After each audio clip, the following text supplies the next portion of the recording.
The sun had barely risen when the village square was engulfed in chaos. Ruth, the wife of the village chief, knelt beside her only son, Matthew, whose frail body lay limp on a stretcher of woven bamboo. His skin was pale, glistening with sweat, and his breathing came in shallow, labored gasps. Tears streamed down Ruth's face as she clutched her son's lifeless hand. Around her, the villagers gathered in uneasy silence, their faces painted with sorrow and dread. "Please," Ruth sobbed, her voice trembling with desperation. "Someone must help us. He will die if we do nothing." The chief, Andrew, stood nearby, his tall frame slouched as though the weight of his grief had crushed him. He had always been a pillar of strength, but now, even he was powerless. He turned to the villagers, his voice breaking as he pleaded, "The boy needs the tree. It's our only hope." A ripple of murmurs spread through the crowd. "The tree?"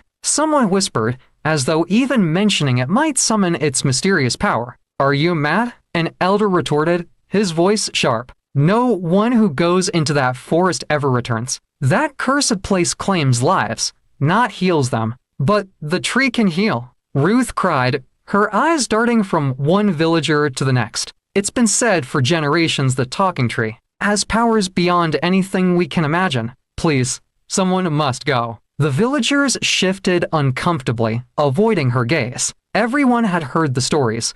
A tree that spoke with a voice like thunder, its words carrying miraculous healing. But the forest that housed it was no ordinary place, thick with ancient trees and tangled vines. It was said to be alive, watching, waiting. Those who ventured too far into its depths were never seen again. A frail old man stepped forward, his voice heavy with caution. "The talking tree does not give without taking. It demands a truth, something buried deep in your soul, and it does not forgive lies." The villagers nodded, their fear palpable. To face the tree meant not only risking one's life but bearing one's darkest secrets. Ruth dropped to her knees, clutching her son's chest as though willing life back into his body. "If no one will go, my son will die," she wept. "I beg you, anyone." Just as the air grew thick with hopelessness, a firm, clear voice broke through. "I will go." The crowd parted as Clara stepped forward. She was young, no more than 25, with a calm but determined presence. Her father, once the village healer, had raised her to believe in the power of compassion and courage. Though her hands trembled slightly, her eyes were steady as she met Ruth's gaze. "You," one of the men scoffed. "You're just a girl. What can you do?" Clara straightened her shoulders, her voice unwavering. "I can do what no one else here is brave enough to do. If the tree can save Matthew, then I will face it." The chief stepped forward, his brows furrowed with concern. "Clara, do you understand what you're saying?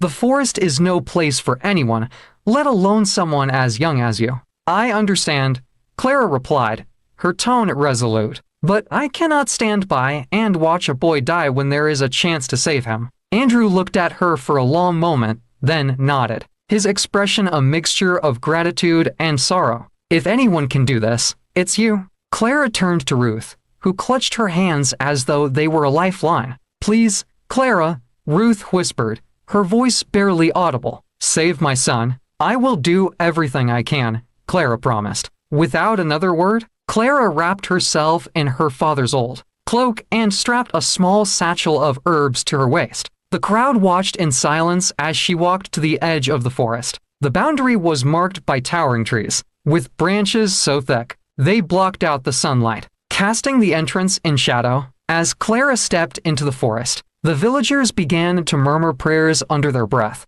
Behind her, Ruth's sobs echoed through the square, mingling with the rustling of leaves as the forest swallowed Clara whole. The moment Clara crossed the threshold, the air seemed to change. It was colder here, heavier, and filled with a strange energy that made the hairs on her arms stand on end. The forest was alive not in the way all forests were, but in a way that felt sentient. The path was narrow and overgrown, with twisted roots snaking across the ground like fingers reaching for her ankles. The trees loomed high above, their branches forming an intricate canopy that blocked out the sky. The only light came from faint streaks of sunlight that pierced through cracks in the leaves, casting eerie patterns on the forest floor. Clara walked carefully, her senses heightened. Every sound seemed amplified: the crunch of leaves under her feet, the distant call of a bird, the whisper of the wind through the trees. As she ventured deeper, the path became less distinct, fading into the underbrush. She paused, her heart racing, and looked around. Which way? Just as panic began to set in, a voice echoed through the forest, low and rumbling. Who dares disturb my peace? Clara froze, her breath catching in her throat. The voice seemed to come from everywhere and nowhere, wrapping around her like the forest itself was speaking. I mean no harm, she called out, her voice trembling but clear. I am Clara, from the village beyond the forest. I seek the talking tree. The forest fell silent, the air heavy with expectation. Then, slowly, a path began to form before her, the underbrush pulling back as though guided by an unseen hand. Come, the voice said. Clara took a deep breath and stepped forward, her feet carrying her toward the unknown. As she walked, the air grew colder, and the trees seemed to lean closer, their gnarled branches reaching for her like skeletal fingers. She felt as though she were being watched, but she did not falter. Finally, she entered a small clearing, and there it stood, the talking tree. It was massive, its trunk as wide as a house, and its branches reaching high into the sky. Its bark shimmered faintly, as though it were made of gold, and at its center was a hollow that resembled a face. Eyes, a nose, and a gaping mouth stared down at her, ancient and wise. You seek me, the tree said, its voice deep and resonant. Clara swallowed hard and stepped closer, her heart pounding. Yes, I have come to ask for your help. A boy in my village is dying, and they say you can heal him. The tree's face twisted into an expression of thoughtfulness. My voice heals, it said slowly, but my words come with a price. Are you prepared to pay for it? Clara nodded, though her hands trembled. I am. The tree's branches swayed as though in approval. Then speak your truth, child. Only then will I grant the healing you seek. Clara took a deep breath, her chest tight with fear. But she thought of Matthew, of Ruth's tear-streaked face, and she steadied herself. I will speak, she said. And as the forest grew silent, she opened her heart and began to tell her truth. The clearing fell silent as Clara stood before the talking tree, her hands trembling and her heart pounding like a drum. She knew this moment would demand more than courage. It would demand the truth she had hidden even from herself. The tree's face, carved into the bark, shifted slightly. Its hollow eyes glowed faintly, and its deep, resonant voice echoed through the clearing. Speak, child. Unveil the truth you fear most. Only then shall my words bring the healing you seek. Clara clenched her fists, her breath catching in her throat. She thought of Matthew's frail body lying on that stretcher, of Ruth's desperate cries, and the helplessness in Chief Andrew's eyes. Her decision to come had been easy compared to this moment. Her voice faltered, and she felt the weight of the tree's gaze pressing down on her. The forest seemed to hold its breath, the rustling leaves and distant bird calls fading into silence. I blame myself, Clara finally whispered, her voice breaking. For my father's death? The tree's branches creaked as if adjusting to her words. But it did not interrupt. Clara's chest tightened as she continued. My father, Robert, was the village healer. He was kind, selfless, and always willing to help anyone in need. He used to tell me that healing wasn't just about herbs and potions, it was about the heart, about caring for others no matter the cost. Her voice cracked, and she closed her eyes, the memories flooding back. One night, 3 years ago, a family from another village came to our door. Their youngest child was sick, burning with fever. It was raining heavily, and my father knew it was dangerous to travel to their village, but he wouldn't refuse them. He took his satchel and left, telling me to stay behind and prepare for his return. Clara paused, tears streaming down her face. I begged him not to go. I told him he should wait until morning, that the storm was too strong. But he just smiled at me and said, the healer's duty doesn't wait for good weather. She wiped her tears with trembling fingers. He never came back. They found his body the next day, washed up by the river. He must have lost his footing in the storm. The tree's hollow eyes seemed to glow brighter, urging her to continue. For years, I've carried this guilt, Clara admitted, her voice barely above a whisper. I keep wondering if I could have stopped him. If I could have convinced him to stay. Maybe he'd still be alive if I had tried harder. The forest remained eerily quiet, the tree absorbing her words. Finally, it spoke, its voice softer but no less commanding. And what have you learned from this pain you carry?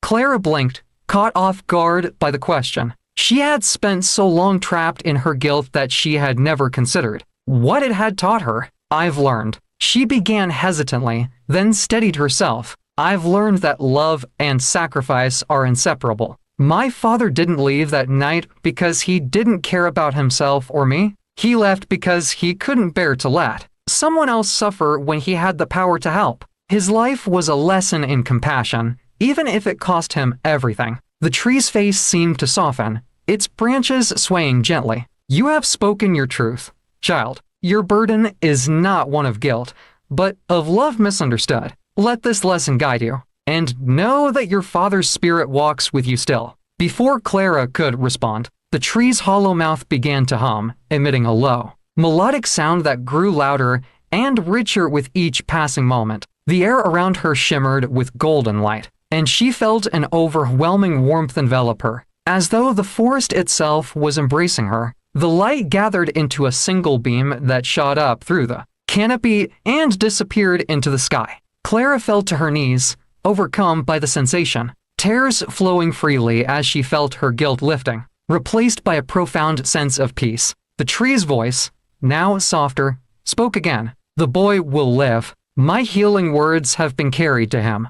Go now, and take this peace with you. Clara looked up at the tree, her heart full of gratitude. Thank you, she whispered. But the tree did not respond. Its face returned to an ordinary hollow, its glow fading as if it had fallen into a deep slumber. The clearing felt different now, lighter, less foreboding. Clara wiped her eyes and stood, her legs shaky, but her resolve stronger than ever. When Clara emerged from the forest hours later, the village square was alive with commotion. People ran toward her, shouting her name. Ruth broke through the crowd, her face wet with tears, and threw her arms around Clara. He's awake, Ruth cried, her voice trembling with joy. Matthew is awake. He's asking for food. Clara felt her knees buckle, relief washing over her like a tidal wave. She allowed herself to be guided to the chief's house, where Matthew sat upright on his mat, his cheeks flushed with color and his eyes bright. Clara, he exclaimed, his voice full of life.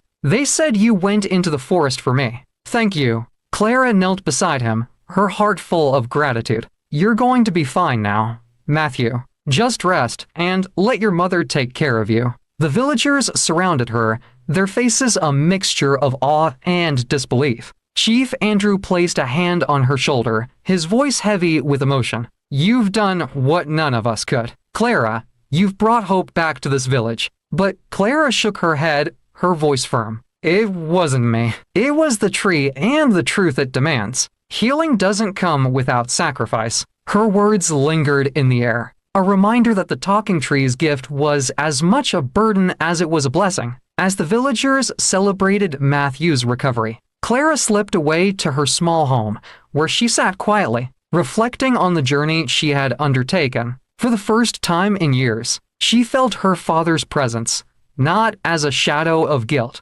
but as a light guiding her forward. She knew that her encounter with the tree had changed her forever, and she was ready to embrace whatever came next. The sun dipped low in the sky, painting the village in hues of orange and gold. The air buzzed with an energy that hadn't been felt in years, a mixture of hope and unease. Clara's journey to the talking tree had become the only subject of conversation. Children whispered her name in awe. Elders discussed the risks she had taken, and women marveled at her bravery. Yet, beneath the celebration, a shadow lingered. That evening, Chief Andrew called for a gathering in the square. The villagers assembled, their faces illuminated by the flickering flames of torches. Clara sat quietly to one side, still weary from her journey, but unable to ignore the growing tension in the air. The chief stood at the center, his towering figure commanding attention. Today, we celebrate Matthew's miraculous recovery. He began, his voice carrying over the crowd. But we must not forget the price of such miracles. He gestured toward Clara. Clara has returned to us not just with healing, but with wisdom. The talking tree demands truth that is often painful to reveal. Let us not take its power lightly. The villagers murmured their agreement, though some faces bore skepticism. One man, Thomas, stepped forward. His thick arms crossed over his chest, and his jaw was set in defiance. I've heard enough about this tree, he said gruffly. If it's so powerful, why hasn't anyone else sought it out before? Why did we let a young girl risk her life? While the rest of us stood back like cowards, Clara felt the weight of his words. But before she could respond, another voice cut through the crowd.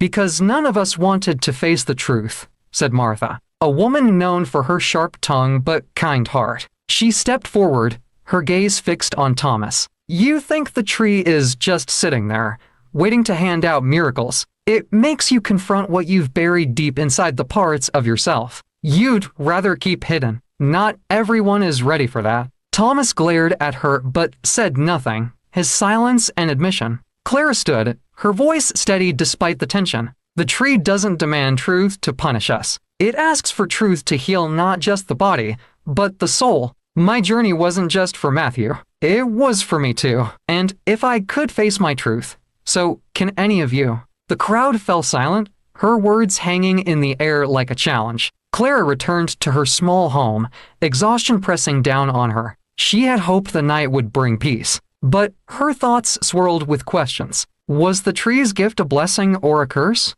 Would others seek it out? And if they did, what truths would they uncover? A knock at her door interrupted her thoughts. She opened it to find Ruth standing there, her face pale and drawn. Clara, Ruth said, her voice trembling. I need to speak with you. Clara stepped aside, motioning for Ruth to enter. Once inside, Ruth wrung her hands, her eyes darting around the room as though searching for the courage to speak. I owe you everything, Ruth began. You saved my son, but there's something you need to know. Clara frowned, her heart sinking at the fear in Ruth's voice. What is it? Ruth hesitated, then blurted out, I was going to let Matthew die. Clara's breath caught in her throat. What are you saying? Tears spilled down Ruth's cheeks as she continued. When Matthew fell ill, I thought it was punishment. You see, Clara, Matthew isn't Andrew's son. He's not the chief's heir. Clara stared at her, stunned into silence. I had an affair, Ruth confessed, her voice cracking. Years ago, when Andrew and I were going through a rough time, Matthew is the result of that mistake. And when he got sick, I thought it was my fault, that I was being punished for my sin. Clara's mind raced, the weight of Ruth's confession settling heavily in her chest. Ruth, she said softly, Matthew is innocent. Whatever mistakes you've made, they aren't his to bear. Ruth nodded, her sobs shaking her small frame. I know that now, but I couldn't bring myself to tell Andrew the truth. And when no one else would go to the tree, I thought maybe it was fate, that I didn't deserve to save him. Clara reached out, placing a hand on Ruth's shoulder. You made a mistake, but you still fought for your son. That's what matters. And as for Andrew, he deserves the truth too. If the tree taught me anything, it's that hiding our pain only makes it worse. Ruth wiped her eyes, her expression one of fragile hope. Do you think he'll forgive me? Clara smiled faintly. I think forgiveness starts with forgiving yourself. The rest will follow. Word of Clara's journey continued to spread, reaching villages far and wide. Travelers began arriving, seeking the talking tree for their own ailments and burdens. But the forest was no ordinary place, and many returned empty-handed, too afraid to face the truths that the tree demanded. For those who dared, however, the tree's healing brought more than physical relief, it brought clarity, peace, and redemption. Clara became a guide of sorts, helping others prepare for the journey. Her wisdom and courage inspired the villagers, but she knew her role was not to lead them to the tree. It was to help them find the strength within themselves. The village transformed as news of the talking tree spread far and wide. Strangers from distant lands began arriving, their faces etched with desperation and hope. Some sought healing for their bodies, while others came burdened with secrets they could no longer bear. At first, the villagers welcomed them warmly. offering food and shelter to those who came seeking the tree's power. But as the numbers grew, so did the tension. The once quiet village square was now filled with restless voices, the air thick with unease. Clara found herself at the center of it all. People turned to her for guidance, asking how to approach the tree, what truths to confess, and whether the risk was worth the reward. Her small home became a gathering place, and her once simple life became a whirlwind of stories, tears, and pleas for advice. One morning, a woman named Abigail arrived at Clara's doorstep. Her face was gaunt, her eyes hollow with sleepless nights. She clutched the hand of her young daughter, Lily, whose frail frame and shallow breaths told of a sickness that had gripped her for too long. "Please," Abigail begged, tears streaming down her face. "I've heard of the talking tree. They say you can help us find it. My daughter, she doesn't have much time." Clara knelt before Lily, her heart aching at the sight of the child's suffering. She looked up at Abigail, her voice gentle but firm. "The tree can heal her, but you must be prepared to face its demand for truth. It won't be easy, Abigail. Are you ready for that?" Abigail hesitated, her eyes darting to her daughter. "I'll do whatever it takes," she whispered. Claire nodded. "Then we'll leave at dawn. Rest tonight. You'll need your strength." The next morning, Clara led Abigail and Lily into the forest. The journey was slow, each step weighed down by the tension in the air. Clara could feel Abigail's fear growing with every passing moment, but she said nothing, letting the woman wrestle with her thoughts. When they reached the clearing, the talking tree stood tall and imposing, its ancient face etched into the bark. Lily, too weak to stand, was laid gently on the ground. Abigail stepped forward, her hands trembling as she faced the tree. "Speak your truth," the tree intoned, its deep voice reverberating through the clearing. Abigail fell to her knees, her voice breaking as she began to speak. "I abandoned my husband," she confessed. "He was a kind man, a loving father. But when Lily fell ill, I left him. I couldn't bear to watch her suffer, and I thought if I ran, I could escape the pain. But I was wrong. I was selfish. And now, I'm here, asking for a miracle I don't deserve." Her sobs echoed through the clearing, her guilt laid bare. The tree's branches swayed, its face unchanging as it absorbed her words. "You have spoken your truth," the tree said after a long silence. "Love born of guilt is still love. Your child shall live. But you must return to your husband and rebuild what you have broken." A soft hum filled the air, the golden light emanating from the tree once more.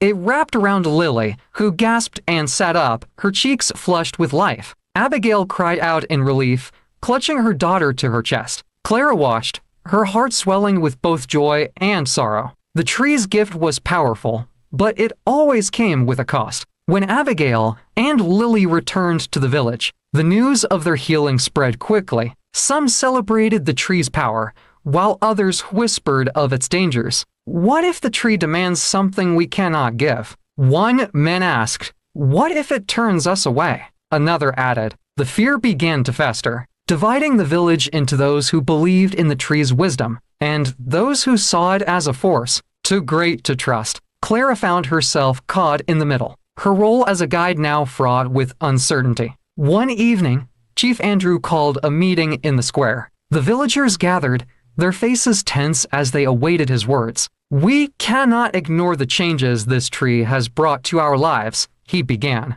"It has given us hope, but it has also sown fear. We must decide how to move forward." The crowd erupted into a chorus of voices, each person vying to be heard. Some argued for embracing the tree, while others insisted it should be left alone. Clara stepped forward, raising her voice above the chaos. "The tree isn't here to divide us," she said firmly. "Its power is a gift, but it's also a test. It challenges us to confront our fears, to face the truths we've buried. If we approach it with respect and honesty, it will guide us. But we must be united." Her words silenced the crowd, the weight of her conviction settling over them. As the weeks passed, the influx of travelers continued. Clara's role as a guide grew heavier, each journey to the tree leaving her more drained. She began to wonder how long she could continue bearing the weight of others' pain. One night, as she sat alone under the stars, she thought of her father. She imagined him sitting beside her, his warm presence a comfort she desperately needed. Am I doing the right thing?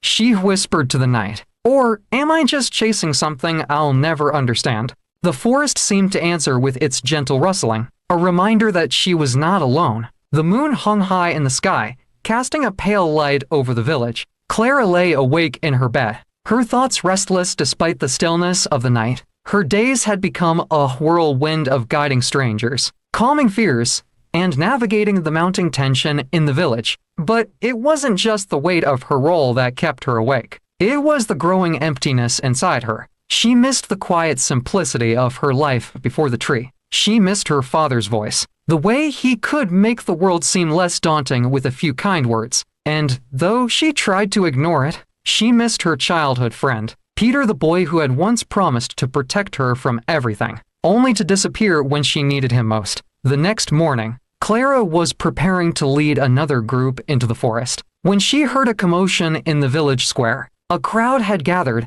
their voices filled with a mixture of surprise and curiosity. Clara pushed through the throng, her heart skipping a beat when she saw who stood at the center. Peter. He looked different now, taller, broader, with a quiet intensity in his eyes that hadn't been there before. His once boyish grin was gone, replaced by a solemn expression. Yet, despite the changes, Clara recognized him instantly. Their eyes met, and for a moment, the noise of the crowd faded away. Peter, Clara whispered, her voice catching in her throat. Clara, he replied, his voice deep and steady. The crowd buzzed with speculation, but Clara ignored them, stepping forward until she was standing directly in front of him. "What are you doing here?" she asked, her tone a mix of disbelief and hurt. Peter hesitated, then said, "I heard about the tree, about what you've been doing. I needed to see it for myself." Clara frowned. "After all these years, you just show up because of the tree. Do you have any idea what it's been like without you?" Peter's face fell, guilt flickering in his eyes. "I know I hurt you, Clara, and I'll explain everything. But right now, I need your help." Reluctantly, Clara agreed to hear him out. They walked to the edge of the forest, away from prying eyes, and Peter began to speak. "I left the village because I was ashamed," he admitted. "After your father died, I felt like I had failed you. I thought if I could make something of myself, I could come back and make things right. But life, it didn't go the way I planned." Clara listened silently, her emotions a tangled mess of anger, sadness, and the faintest glimmer of hope. "I've been carrying a burden, Clara," Peter continued, "something I've been too afraid to face. But when I heard about the tree, I knew I couldn't run from it anymore." "What burden?" Clara asked, her voice barely above a whisper. Peter looked away, his jaw tightening. "It's about your father. About what happened the night he died." Clara froze, her breath catching in her chest. "What are you talking about?" Peter turned back to her, his eyes filled with anguish. "I was with him that night. He told me to leave, to get help. But I didn't come back in time. If I had, maybe he wouldn't have." His voice broke, and he couldn't finish the sentence. Clara stared at him, the weight of his confession settling over her like a stone. "You were with him?" she said, her voice trembling. "Why didn't you tell me?" "I was scared," Peter admitted. "Scared of what you'd think of me. Scared of losing you. But now, I can't carry this alone anymore. I need the tree to forgive me, Clara, and I need you to forgive me too." Despite her mixed emotions, Clara agreed to guide Peter to the tree. The journey was silent, the tension between them palpable. When they reached the clearing, Clara stepped aside, letting Peter face the tree alone. The tree's ancient face appeared in the bark, its deep voice echoing through the air. "Speak your truth," it commanded. Peter took a deep breath, his hands clenched at his sides. "I abandoned my best friend's father," he said, his voice steady despite the tears streaming down his face. "I was too scared to stay, too weak to face the danger. And because of that, he died. I failed him, and I failed his daughter." The tree swayed, its branches creaking. "You have spoken your truth," it said. "Fear is a powerful thing, but it does not make you unworthy of forgiveness. Go now, and live a life of courage and honor." A golden light enveloped Peter, and Clara watched as the burden seemed to lift from his shoulders. But even as the tree granted its forgiveness, Clara knew that her own forgiveness would take time. When Peter and Clara returned, the villagers were waiting. Some looked at Peter with suspicion, while others were simply curious. But Clara's focus was elsewhere. The influx of travelers to the tree had begun to take a toll not just on the forest, but on the village itself. Resources were running low, tensions were high, and Clara could feel the weight of it pressing down on her. That night, as she lay in bed, she wondered if the tree's power was a blessing or a curse. The strain on the village reached a boiling point. More travelers arrived each day, their desperation palpable, and the villagers grew resentful of the chaos that had upended their lives. Arguments broke out in the square, food supplies dwindled, and Clara found herself caught in the middle, her once simple life now consumed by the needs of others. Peter stayed by her side, offering his help where he could, but the distance between them remained. Clara's heart was torn. She wanted to forgive him, to find solace in the bond they once shared, but the pain of his betrayal lingered. One morning, Chief Andrew called an emergency meeting. The villagers gathered in the square, their faces weary and tense. "We can't go on like this," the chief said, his voice heavy with exhaustion. "The tree has brought us miracles, yes, but it has also brought chaos. We must decide, do we continue to guide people to it, or do we seal off the forest and protect our village?" The crowd erupted into heated debate. Some argued that the tree was a gift from the gods, meant to be shared with the world. Others insisted that it was too dangerous, that the cost of its power was too high. Clara listened silently, her heart pounding. She knew the tree's power better than anyone, knew the hope it brought to the desperate and the broken, but she also saw the toll it was taking on her home, her people, and herself. Finally, she stepped forward. "The tree's power is not ours to control," she said, her voice steady despite the turmoil in her heart. "It is ancient, far older than any of us, but we must also protect what we hold dear. I propose a compromise. We will limit access to the tree, guiding only those whose need is truly great, and we will do so with reverence and care." Her words silenced the crowd. The chief nodded slowly. "It's a fair solution," he said, "but it will require great responsibility. Clara, are you willing to bear this burden?" Clara hesitated, the weight of the decision pressing down on her. Then she looked at Peter, who nodded in silent support. She took a deep breath and said, "Yes, I am." That evening, Clara returned to the tree, Peter by her side. She knelt before its ancient face, her heart heavy with the decision she had made. "Great tree," she said, her voice trembling, "we have decided to protect your power, to guide only those who are truly in need. But I must ask, is this what you want? Have we done the right thing?" The tree's branches swayed, its voice deep and resonant. "You have shown wisdom, child. My power is not infinite, nor is it meant to be a crutch. It is a gift, to be used with care and humility. You have honored me, and for that, I thank you." Clara bowed her head, tears streaming down her face. "I will do my best to uphold this responsibility," she whispered. The tree's golden light enveloped her, its warmth filling her with a sense of peace she hadn't felt in years. "You are not alone, Clara," the tree said, "and you never will be." In the weeks that followed, the village found a new sense of balance. Travelers were carefully vetted, and the tree's power was used sparingly. Its mysteries respected rather than exploited. Clara and Peter worked together, their bond slowly mending as they faced the challenges of their new roles. It wasn't easy, but Clara began to see glimpses of the boy she had once trusted, and her heart softened. One evening, as they sat by the fire, Peter turned to her. "I know I can't undo the past," he said, his voice low, "but I want to be here for you now, for as long as you'll have me." Clara looked at him, her eyes searching his face. Then she smiled, a small but genuine smile. "I think we've both learned the value of second chances," she said. The forest seemed to echo her words, its gentle rustling a reminder of the journey they had taken and the lessons they had learned. And though the path ahead was uncertain, Clara knew she was ready to face it with Peter by her side, the village behind her, and the talking tree as her guide. "Hello, champions. I hope you enjoyed the stories. Please hit the like button, leave a comment below, and subscribe to our channel. Thank you for always watching and listening to our stories.